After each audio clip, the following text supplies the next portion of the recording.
pueden diferenciar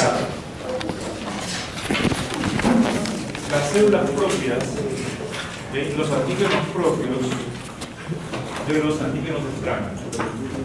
Y de esa manera atacar, destruir lo extraño, pero no tocar lo propio. Esa era siempre la interrogante.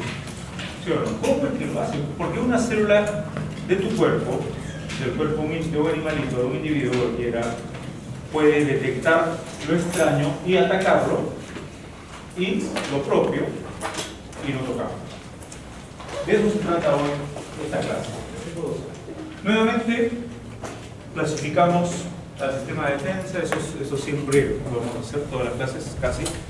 Estamos hablando, la clase de hoy se centra en esta área de acá, ¿ok? Los fagocitos y la célula de defensa de inmunidad innata, ¿cómo detectan los antígenos extraños? ¿Está bien? Bien, entonces la célula de defensa atacan lo extraño y defienden o toleran lo propio. Y como habíamos estado ya conversando la semana pasada, que el sistema de defensa está interconectado mediante ¿qué? ¿De qué manera el sistema de defensa reconoce o puede ser estimulado o puede detectar su entorno? Así como nosotros en este momento nos estamos comunicando, ¿no? Estamos escuchando, estamos viendo, tenemos receptores auditivos, receptores visuales. Igualmente el sistema de defensa posee muchos tipos de receptores, muchos tipos de señalizaciones, y eso es en la actualidad el afán de la inmunología moderna. ¿Ok? La inmunología moderna avanza en ese sentido, en descubrir cuáles son esas señalizaciones y cuáles son esas cascadas bioquímicas que gobiernan la respuesta inmunitaria y la respuesta inmunitaria respecto a la fisiología del organismo. Bien, ahí tenemos entonces la célula de defensa interactuando a través de señales químicas que más adelante lo vamos a estudiar como las citocinas, ¿no? Las citoquinas. Pero hay un montón de señales reguladoras que permiten interactuar al sistema de defensa. Bueno, hablemos un poquito de la inmunidad innata. Habíamos dicho que la inmunidad innata es la primera línea de defensa, están activos ante el desafío, y además la inmunidad innata habíamos visto también que en un momento determinado estimula la inmunidad adaptativa a través de las células presentadoras de antígeno, y a su vez son estimulados por la inmunidad adaptativa. Entonces habíamos dicho que la inmunidad innata tiene una respuesta primaria inespecífica, pero después tiene una respuesta específica gracias a la inmunidad. Sí, una carpeta. ¿Sabe qué? Nosotros somos 38 alumnos. Estamos llegando, disculpe. Salud. Bueno, eso habíamos visto la semana pasada, ¿correcto? Esa es la pregunta que yo les decía: ¿cómo una célula de defensa puede reconocer o diferenciar lo propio y lo extraño? La inmunidad innata reconoce a los antígenos de una manera distinta a la inmunidad adaptativa. Eso sí, grábenselo desde ya. La inmunidad innata reconoce a los agentes extraños de una manera diferente a la forma como lo hace la inmunidad adaptativa, ¿correcto? Vamos entonces a ver ahora cómo lo hace la inmunidad innata. La inmunidad innata, ¿ok?, reconoce los PAMs. En cambio, la inmunidad adaptativa reconoce los epítopos. Son dos cosas diferentes, ¿ok? Los PAMs y la inmunidad adaptativa reconoce los epítopos. El día de hoy vamos a ver PAMs. Vamos a estudiar qué significa esto de acá. PAM. Bien, ahí está ¿qué es lo que significa PAM? Patrones moleculares asociados a patógenos. ¿Está bien? Eso es lo que significa PAM. ¿Puedes cerrar la puerta, por disculpe? Ahí me gustaría dejarlo abierto, les soy sincero, me gustaría dejarlo abierto, pero saben que ustedes tienen una encuesta en la que habla de la puntualidad, ¿ok? Si yo dejo abierta la puerta, ustedes van a marcar que yo no tengo en cuenta la puntualidad y me perjudico yo. Entonces yo como profesor no me puedo perjudicar en la evaluación, ¿correcto? Entonces tengo que ser estricto en ese sentido, para que ustedes puedan poner que sí, el profesor considere la puntualidad. Me van a disculpar en ese sentido. Bueno, PAM, patrones moleculares asociados a patógenos. Vamos a ver qué cosas son esos patrones moleculares asociados a patógenos. Bien, entonces, estos PAMs, para empezar, tengan en cuenta que son moléculas, ¿ya? Son secuencias moleculares, que pueden ser de diferente tamaño, eso no importa por el momento, pero que están presentes en los agentes patógenos. ¿Está bien? Esos patrones moleculares están presentes en los patógenos. Son secuencias moleculares muy características de los patógenos. Y además de eso, solo están presentes en los patógenos, pero no en las células normales. ¿Ok? Por lo tanto, un PAM es totalmente diferente al antígeno propio. ¿Correcto? Entonces, si tenemos, por ejemplo, una bacteria, préstame tu celular, por favor. Si tenemos una bacteria,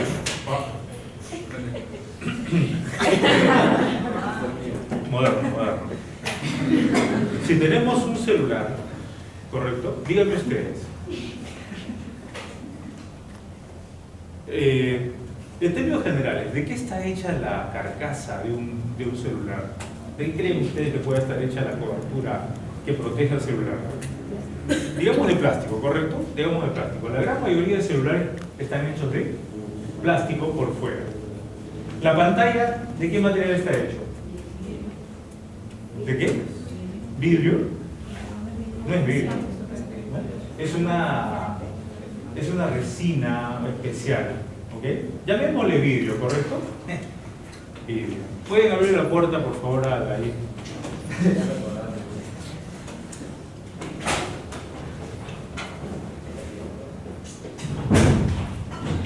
¿Qué más tienen en común los celulares? Los modernos, ¿no? Porque ya, si hablamos de los antiguos, bueno. Pero ¿qué de común tienen los celulares? Probablemente tienen un sistema de integrados, ¿no? Es una computadora, entonces, tienen ciertos botones para encender, apagar, aumentar el volumen, ¿correcto? Es decir, tienen estructuras que son comunes a todos los celulares. ¿Pero todos los celulares son de la misma marca? No, ¿sí o no? No todos los celulares son de la misma marca. Todos los celulares, por más que sean de la misma marca, ¿son iguales? Tampoco, ¿sí o no? Bien, esas son las características que también, haciendo analogía, ¿no?, presentan los agentes patógenos, ¿correcto? Ahorita vamos a utilizar esa analogía. Bien, entonces, los patrones moleculares están presentes en los patógenos, pero no en las células normales. Otras características de los PAM. Esas estructuras, ¿ya? Esas estructuras suelen ser vitales para los patógenos. Por lo tanto, no cambian. ¿Está bien? No pueden cambiar. Es como decir, un celular, ¿no?, como este, ¿puede no tener pantalla? No puede ser, ¿sí o no? Un celular tiene que tener pantalla sí o sí. Hasta los celulares más antiguos necesitan una pantalla. O sea, a menos que sea de repente un celular pasivo, ¿no? Bueno, de repente, pues. Pero normalmente los celulares tienen una pantalla. Igualmente, los microorganismos necesitan esas estructuras fundamentales para su estructura y también para su patogenicidad o para otras características internas. Esas estructuras, este punto 3, por favor, ignórenlo, ¿ya? Ha sido un error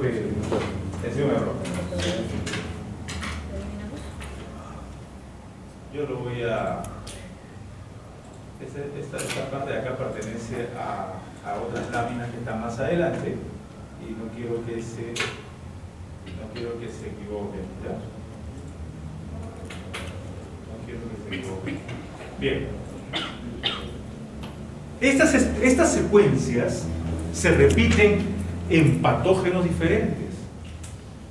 ¿Okay? Entonces, cada grupo de patógenos tiene una característica común que los agrupa, ¿sí o no? Obviamente. Ustedes están llevando microbiología. Ya están viendo, están revisando términos como clasificación bacteriana. Los que están llevando microbiología. ¿Quiénes están llevando microbiología en este momento?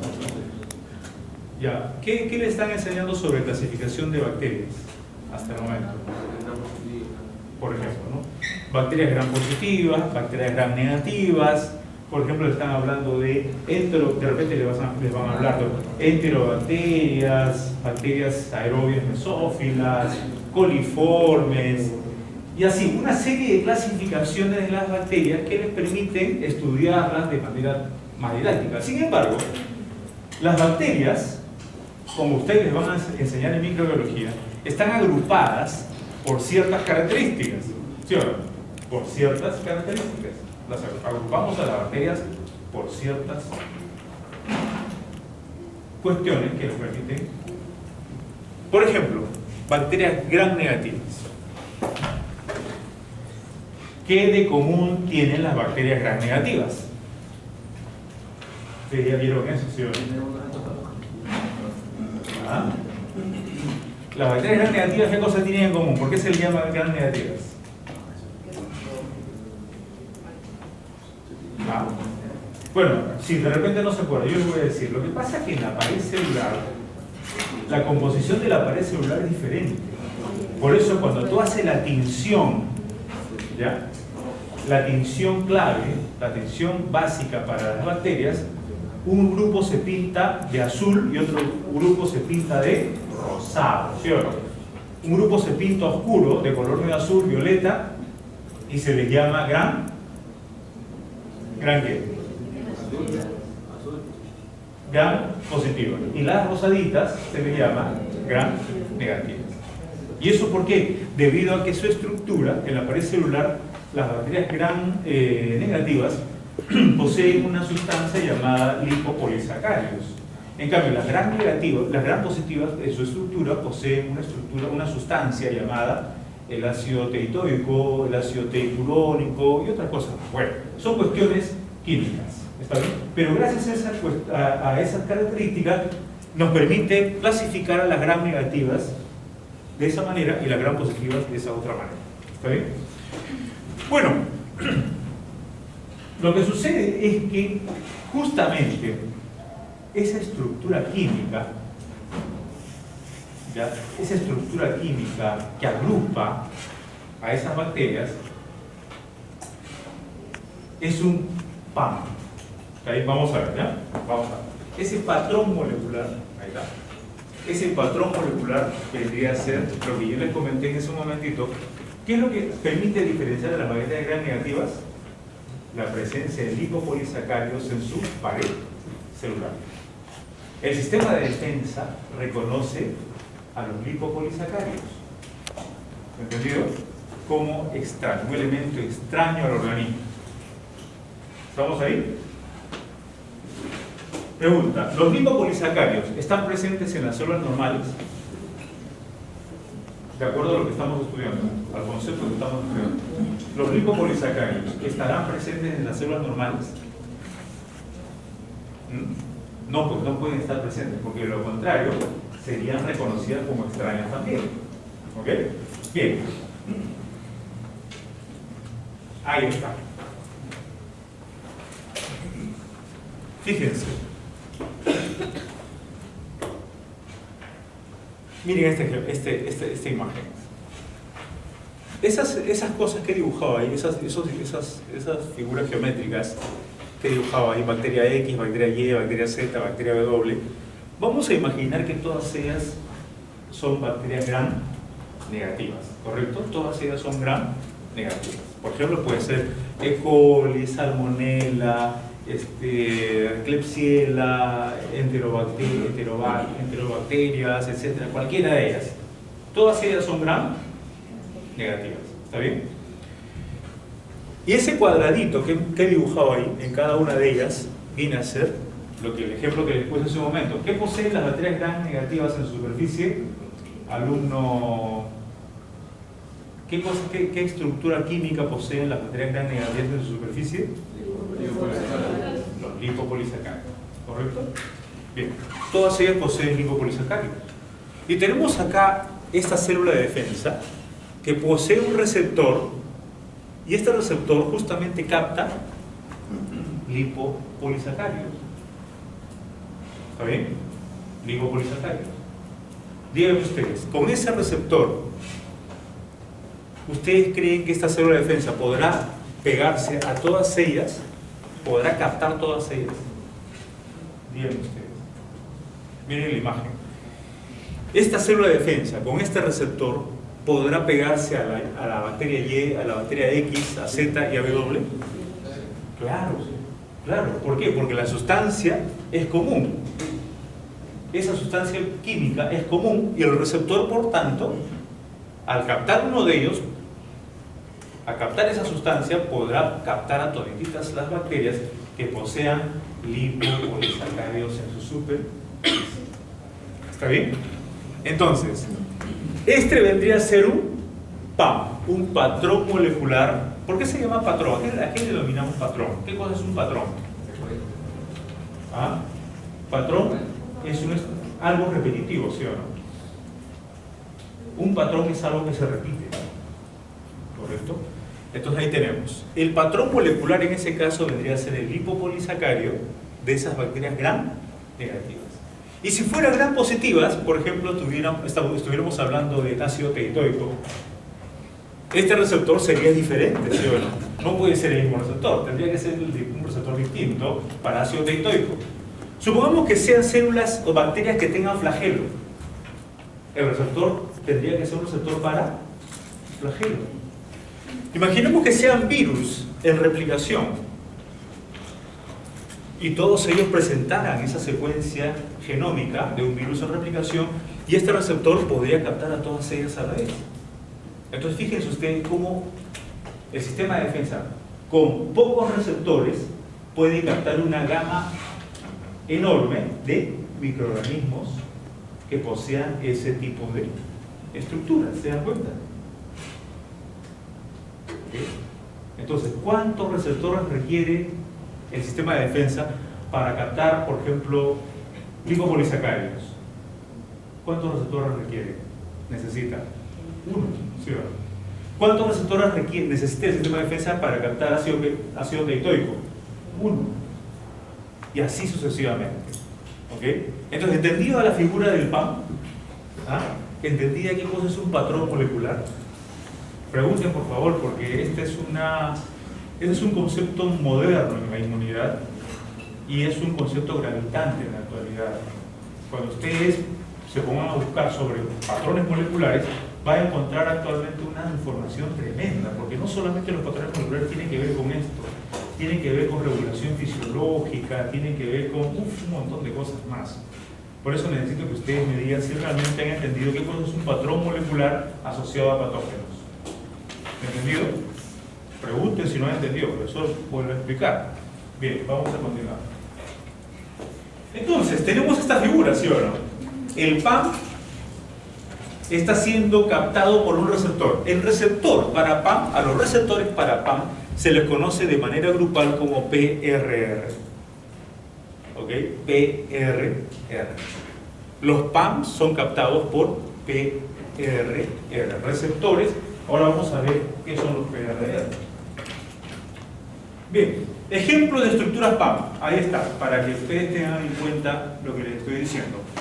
Ácido nucleico microbiano. El ARN bicatenario de virus en replicación es común a todos los virus que están replicándose. El ADN CpG es la característica del ADN de las bacterias. Las bacterias poseen esa característica en su ADN. El ADN CpG. Los lípidos y carbohidratos microbianos, por ejemplo, los lipopolisacáridos de bacterias gram negativas, es un patrón molecular que caracteriza a todas las bacterias gram negativas. El ácido teitoico caracteriza a todas las bacterias gram positivas. Oligosacáridos con manosa, residuos de N-formilmetionina, etc. Características microbianas que están presentes todas ellas en agentes patógenos, pero no están presentes en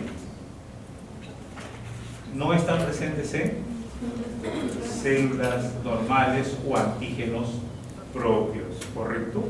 Entonces, el sistema de defensa, fíjense, requiere un receptor para esto, un receptor para esto, un receptor para esto, un receptor para esto, y así sucesivamente. Un receptor puede captar un montón de bacterias que tengan lipopolisacáridos, con el otro capta a todas aquellas que posean ácido teitóico, con otro receptor, y así sucesivamente. ¿Okay? Bueno, estas son algunas características de la inmunidad innata, diferencias que vamos a ver poco a poco. Vamos a ver ahora, entrar al mundo de los PRR, ¿ya? Receptores de reconocimiento de patrones. Acá están las siglas en inglés, de ahí sale este término, ¿no? Receptores de reconocimiento de patrones. Vamos a estudiar ahora el PRR. Entonces, ¿pueden diferenciar ustedes un PAM de un PRR? Todos, díganme, ¿pueden diferenciar el PRR del PAM? ¿Ah? ¿Dónde están los PAM? En los agentes infecciosos, digamos, en términos generales. ¿Y dónde está el PRR? Son receptores que están ubicados ¿dónde? En las células de defensa. Bien, ahí estamos bien, muy bien. Bien, vamos a ver entonces los PRR. Los PRR son receptores celulares para PAM. Se ubican en la superficie celular y también dentro de la célula. ¿Ok? Reconocen antígenos exógenos y antígenos endógenos. Ojo, los receptores PRR no solamente detectan PAMs fuera de la célula, sino también dentro de ella. Los genes de estos receptores se codifican en la línea germinal. Por ello son poco limitados, y poco diversos. ¿A qué se refiere con eso de la línea germinal? ¿Ah? ¿A qué se refiere con eso de que los genes de receptores, o de estos genes de PRR, ¿no?, se codifican en la línea germinal? ¿Entendido? ¿Se entiende eso? Bien, le voy a explicar, ¿ya? Cuando tu papá y tu mamá se juntaron con amor, ¿cuántos genes mezclaron? 23 por el lado de tu papá y 23 por el lado de tu mamá, ¿correcto? Entonces, en alguna parte de los cromosomas de tu mamá y tu papá estaban los genes para PRR. Y esos genes se combinaron de manera similar, siguiendo las leyes mendelianas. Se combinaron y así que los PRR que tienes tú son igualitos a los que tiene tu papá y tu mamá. No han cambiado. ¿Me entiendes? No han cambiado.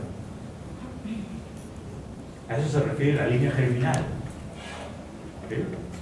La línea germinal. Se codifica en la línea germinal, por ello son limitados y poco diversos. ¿De cuántos estamos hablando? ¿Cuántos tipos de PRR aproximadamente? Estamos hablando de aproximadamente 3.000. ¿Ok? 3.000 PRR. ¿Entendido? En cambio, cuando hablamos de la inmunidad adaptativa, ¿sabes de cuántos receptores estamos hablando?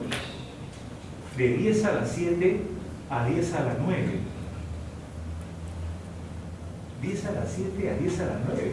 Es decir, de 100 millones a 1.000 millones de receptores diferentes. Entonces, la inmunidad innata es totalmente diferente en cuanto a la forma como detecta los antígenos que la inmunidad adaptativa.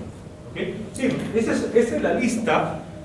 Esta es la lista básica de los receptores PRR que actualmente se estudian, y obviamente a partir de acá están surgiendo otros más, y no solo eso, nuevas combinaciones, porque estos PRR se combinan entre ellos para lograr una función adicional. O sea, no son estáticos en cuanto a su función, tienen muchas funciones. Bien, pero vamos a mencionarlo solamente de manera ligera para no complicar mucho el tema, sino habría mucho realmente de qué hablar. Hablemos del primer grupo, receptores tipo TOR. ¿Ok? Receptores tipo TOR. Es una familia de receptores conservados desde invertebrados, porque este receptor tipo TOR se descubrió en drosófilos. Ustedes saben qué es la drosófila, ¿sí o no? La drosófila melanogaster, que es la mosquita que ustedes usan en el curso de genética para evaluar el color de ojos, ¿sí o no? Ya, ahí en esa mosquita ya está presente ese receptor tipo TOR. ¿Okay? Son 12 genes en mamíferos, 11 humanos y es variable, ¿no? Macrófagos, neutrófilos están presentes estos receptores tipo TOL, y en membrana externa, interna, activa genes de respuesta inmune. Bueno, son cosas que obviamente tienen que suceder, ¿no? Acá está, por ejemplo, los TOL, un ejemplo de TOL, ¿no? Y lo que liga, a lo que se pega, en otras palabras, ¿no? El PRR y el PAM. Acá está. El PRR, que en este caso es el TLR, el TOL Light Receptor, y el PAM. Ahí está, ¿no? El TLR4 interactúa con el CD14 para unirse a lipopolisacáridos. El TLR2 interactúa con el TLR6 para unirse a lipopéptidos diacilados. El TLR2 y el TLR1 se combinan para otro tipo de estructuras químicas y así, ¿no? RNA de microorganismos en replicación, flagelina, el TLR5, el TLR7 para otro tipo de RNA microbiano, el ARN viral, el ADN viral, por ejemplo, ¿no? Que es el CpG, como les comentaba, el TLR9, ¿no? Entonces cada uno de estos receptores tiene una función, tiene algún sustrato al cual pegarse, mejor dicho, ¿no? Digamos en palabras técnicas, ¿no? ¿A quién se va a pegar? ¿Qué cosa va a reconocer? ¿Está bien? Otro grupo, lectinas tipo C, familia de moléculas ligadoras de carbohidratos. Las lectinas son una estructura que en la naturaleza están demasiado difundidas. Hay lectinas hasta en las plantas, ¿correcto? Pero cuando hablamos de bacterias, también las bacterias poseen lectinas. Y esas lectinas son captadas por estos receptores de lectinas. El más conocido es el receptor de manosa. ¿Okay? Receptores fagocíticos. Tenemos, por ejemplo, una serie de receptores CDR36, 68, SRB1, captan lipoproteínas oxidadas, que son estructuras microbianas. El receptor N-formil, ¿no? Y ahí los nombres cambian, ¿no? Los nombres pueden cambiar. Captan proteínas bacterianas. ¿Y por qué? Porque las proteínas bacterianas, todas ellas comienzan con esa estructura química, o esa forma química, bioquímica, llamémosle, que se denomina N-formil. ¿Okay? Tenemos ahora, por ejemplo, un ejemplo de estos receptores, ¿no? LLR, que están ubicados en la membrana celular, ¿okay? Y entre ellos se combinan y se reagrupan para captar diferentes tipos de patógenos. LLR, familia de moléculas citoplasmáticas, son sensores intracelulares de infecciones bacterianas. Ustedes saben que existen bacterias intracelulares, así como los virus. Todos los virus son intracelulares, ¿sí o no? Pero hay bacterias que también tienen esa característica de meterse a las células. ¿Y qué cosas reconocen? Peptidoglucanos, que son frecuentes en paredes celulares bacterianas. Acá está, ¿no? En la familia del NLR, y cada uno de ellos con su codificación bioquímica y a quién se liga, ¿no? Sus familias, a quién se están pegando, a quién se están adhiriendo desde el punto de vista bioquímico. Cuando se estudia este tipo de receptores y lo que desencadena dentro de la célula, realmente es una cosa bastante compleja, bastante compleja. Todas las cascadas bioquímicas que se manejan intracelularmente, incluso cuando ustedes ven esas cascadas representadas, ustedes van a ver que hay signos de interrogación, ¿ya? En esas cascadas bioquímicas, los científicos ponen signos de interrogación. ¿Qué significa esos signos de interrogación? Que todavía no se ha descubierto cuál es la vía, o sea, no se ha demostrado todavía cómo es que funciona realmente esa cascada bioquímica intracelular. Es un tema bastante actual realmente. CAR, receptores citoplasmáticos que se unen al ARN viral. ¿Okay? Entonces, fíjense ustedes, estos PRR no solamente detectan agentes extracelulares, es decir, antígenos exógenos, también detectan antígenos endógenos. Bien, vamos a ver ahora otro término que ya es más moderno hablando de los receptores, ¿no?, de los PRR o los patrones moleculares. Ya no estamos hablando en este momento de PAM, estamos hablando de DAMs, patrones moleculares asociados al daño. ¿Ya? ¿Qué es eso?